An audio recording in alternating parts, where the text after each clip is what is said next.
Hello and welcome to VOA's Red Carpet. My name is Jackson Vunganyi. Thank you so much for joining us today. On this episode of Red Carpet, we have Afrobeat royal Seun Kuti in Washington, D.C., athletes turning their GPS-tracked routes into large-scale art, and Rwanda turns to social media to help protect endangered gorillas. Let's get on with the show. And let's start the show with some highlights of the latest entertainment news from around the world. In some film news, Black Panther is coming to Africa. Ahead of its official release, Marvel Studios' Black Panther Wakanda Forever will hold its African premiere in Lagos, Nigeria. The Walt Disney Company, in association with Africa International Film Festival and Film One Entertainment, announced that the premiere will hold early in November in Nigeria's Entertainment Center. And in some music news, British rapper Little Simz has won the 2022 Mercury Prize for her album, Sometimes I Might Be an Introvert. After performing a song from the winning album, she was awarded a trophy and a check of £25,000 at a ceremony in London. You're watching Red Carpet on the Voice of America. Now, there are only about 1,000 mountain gorillas left in the world, and they live in only 3 countries: the Democratic Republic of Congo, Rwanda, and Uganda. And to encourage tourists and locals to help protect the endangered gorillas, Rwanda has turned to social media platform Instagram with a project they call Gorillagram. Senaru Todd reports from Kinigi in Rwanda. At the Volcanoes National Park, the Susa gorilla family lie playfully as they welcome their tourist of the day. They are the biggest of the 23 gorilla families in Rwanda and the most popular among guests. Experts say these visits help improve the social life of gorillas and promote conservation. To help, Rwanda has created an Instagram-based platform called Gorillagram. It allows people to stay connected to their favorite gorilla families and monitor their daily activities. Through Gorillagram, tourists can also upload pictures and videos of gorilla families. Officials say the platform sorts the content for social media and provides real-time data for researchers.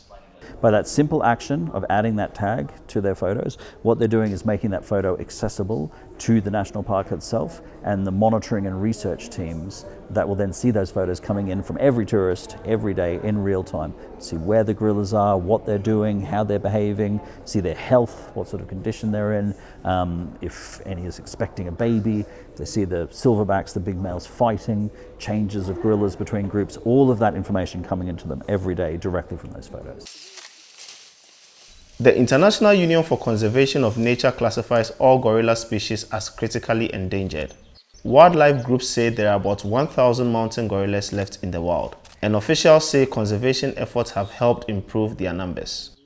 Over the past 15 years, Rwandan officials have named more than 350 baby gorillas in an annual ceremony known as the Kwitizina. This year, 20 new gorillas were named. During the annual event, people adopt baby gorillas and continue to monitor and support their growth. The Gorillagram is the new addition to the commitment to protecting and conserving the great apes through what experts call citizen science. Well, more and more tourists are concerned about the climate. They're concerned about ethics in travel, trying to travel responsibly. They really want to feel if they travel to a destination that they've done something to actually actively give back to the destination. And this, rather than something like making a donation or buying carbon miles, is something they can actually actively do during their gorilla experience that produces conservation and research material. At the social media launch, advocates raised concerns that the daily post could threaten the security of the gorillas by providing information to poachers, but the chief warden at the Volcanoes National Park says the gorillas are well protected. There's no risk, no threats. Our groups are already protected. They are visited by trackers, by rangers every day. So this program, it's basically to strengthen our capacity to have pictures. Rwanda's development board says they plan to use the same technology and social media plan to help other threatened species like rhinos. Sana Anutot for VOA News, Kininji, Rwanda. Athletes are turning their GPS tracked routes into large-scale art on top of city maps. VOA's Michelle Quinn caught up with one of them. Check it out. Most runners think about pace, the distance they cover. Lenny Mon is focused on the image he will run today. I'm essentially using the streets of San Francisco as my canvas, and my sweat is my paintbrush, if you will. Around the world, people record their daily walks, runs, bike rides with devices equipped with location tracking software, which relies on GPS satellites circling the Earth. Some, like Mon, turn their movement into art. They call it GPS art or run art. Mon runs his design in one continuous line. Gary Cordery, a bicyclist in Britain, keeps track of people doing GPS art around the world. Last year, he was inundated with COVID GPS art. This year, it's Ukraine. To sit down before you go out and sketch something on a map and think, right, I'm going to run a marathon today, but in the shape of a polar bear or something. I think it's just adding another dimension. Once a month over the past 7 years, Mon, a retired IT worker, has done one GPS art. Ideas come from daily life or from staring at the San Francisco map to see what comes to him. It might take 2 hours to create the route design. To make sure that it doesn't go through any barriers, any walls or cliffs or highways or fences. It helps, says Mon, that GPS is getting better, detecting which side of the street he is on, which helps with details. But he's not a perfectionist. I know what I want it to look like, but how it turns out at the end, I'll never know until I finish it. It's an art that relies on technology, careful planning, and imagination. Michelle Quinn, VOA News.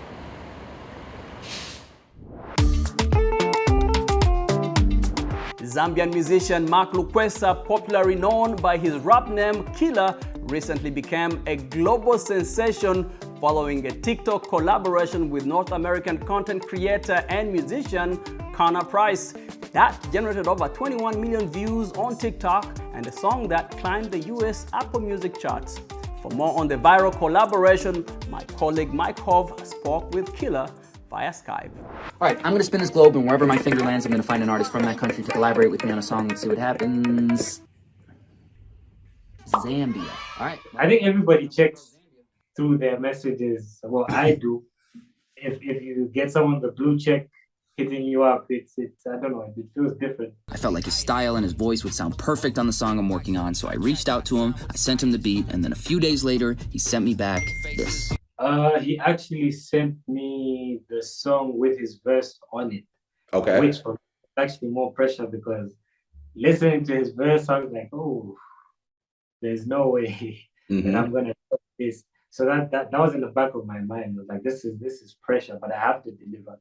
First thing I'm gonna ask you is, you gotta spit that verse one more time for the listeners, man. No, a lot of people praying for my downfall, but the only thing that I'll be down for is being top 5, but like down 4. I'm down to earth like the ground floor, but I've been flying so long, I tend to ask people, what's the ground for? Man, I'm only headed up, see my flow volcanic, this the fire I erupt, heard the fans getting rowdy because they haven't had enough. You know I'm running the city, you just running out of luck. Real talk, how many times did you have to redo your verse? I think only once. For real? That was one take? Oh, no. Hey, I do. I'm like I do 100 takes whenever I'm recording stuff. So now, you know what really intrigued me about this, your story right now with Connor Price, is that it made me realize how much of a global community the internet is making, right?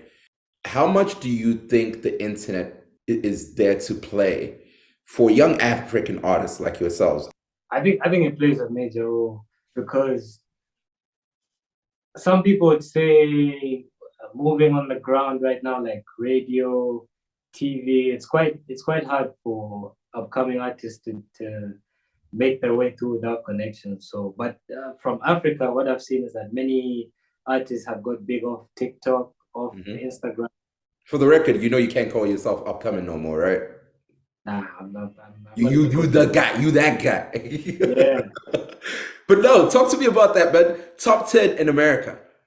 I didn't expect that, bro. Even Connor was shocked. He was like, "Hey," it's actually my brother who hit me up and told me, like, "Yo, check on iTunes. You guys have made it to the charts." I couldn't believe him. I was like, "Nah, bro, you're joking." You're like, you lying, boy. What's wrong with you?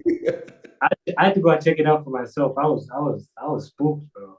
As the world becomes more global due to the internet, naturally, we're having one identity, right?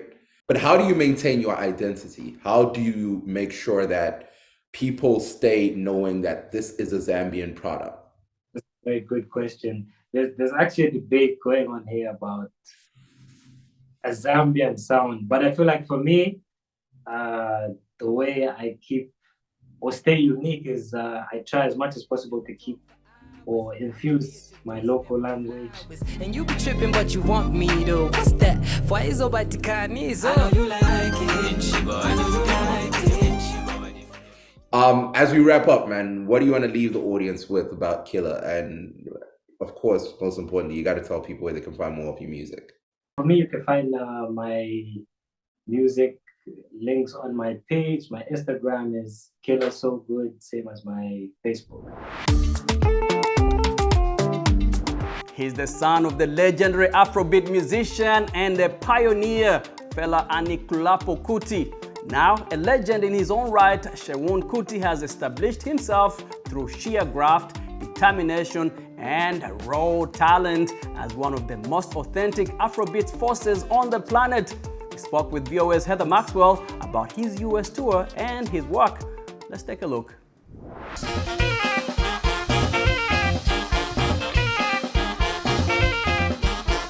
How do you feel about the rise of Africans in entertainment, in business? I mean, you know, the world is moving along and advancing, but... Yeah, you know, we're in the age of social media. Everything is in everybody's face at once these days. Africans have always been moving up in this system, but now we're just more visible doing it. I'm not really swayed by Africans achieving all these our lofty achievements in all these foreign institutions. Our duty and our commitment in this next decade as African people must be developing our own institutions. But growing up, what Africans need to understand, though, what I understood as an adult is the truth and the answer are two different things. You know, because as an African, I have to go to class and they have to ask me, oh, who discovered River Niger? And I have to say the Englishman's name, Mungo Park. You know, but I know the truth that Africans have lived next to that river for hundreds of thousands of years, and they even helped him navigate it.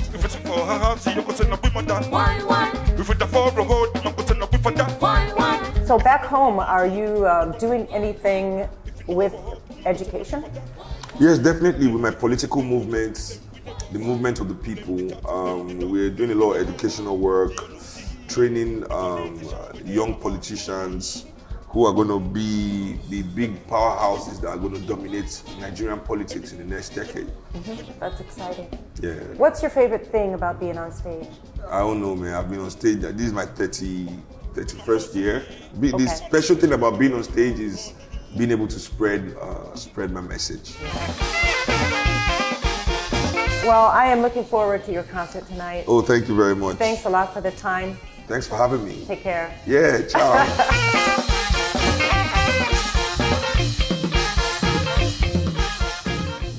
And that's it for our show today. Thank you so much for watching VOA's Red Carpet. My name is Jackson Vunganyi. For more on your entertainment news, check us out at voaafrica.com. We are also on Facebook, Instagram, and YouTube. And don't forget to like, share, and subscribe.